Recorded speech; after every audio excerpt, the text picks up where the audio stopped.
बुलढाण्यात भाजपची जिल्हा कार्यशाळा व अहिल्याबाई होळकर चित्र प्रदर्शनी संपन्न।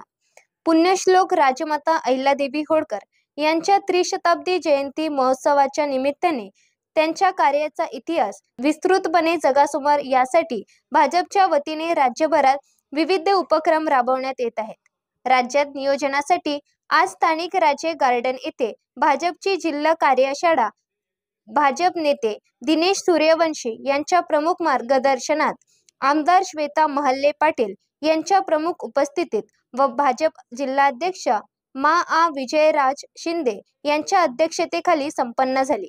तसेच या निमित्ताने राजमाता अहिल्याबाई होळकर यांच्या जीवनपटावर प्रकाश टाकणारी चित्र प्रदर्शनी आयोजित करण्यात आली।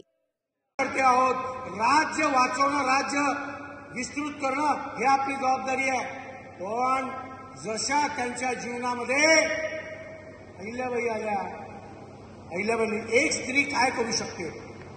केवळ नवऱ्याला प्रेरणा नाही दिली, माळवा प्रांताला होळकर घराण्याला एक मोठा वारसा जो मधातल्या काळात या विलासी वृत्तीमुळे बंद झाला होता, ती प्रेरणा आपल्या नवऱ्यामध्ये जागृत करण्याचं काम जर कुणी केलं असेल तर त्या अहिल्याबाई होळकरांनी केलं।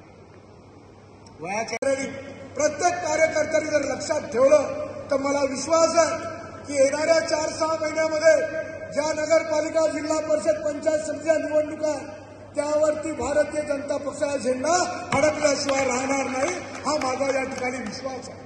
आणि म्हणून पदाधिकारी आणि कार्यकर्त्यांना हे 4-6 महिने आव्हान आहे, तुमच्या समोर चॅलेंज आहे।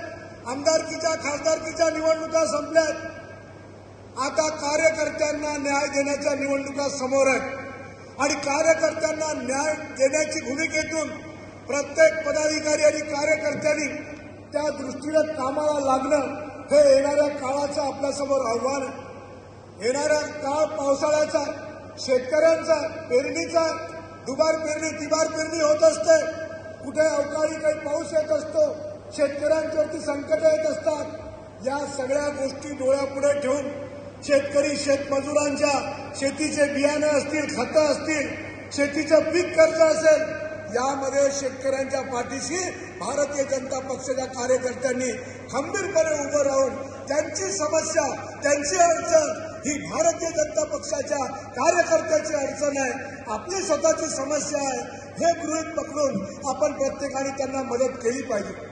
मित्रांनो,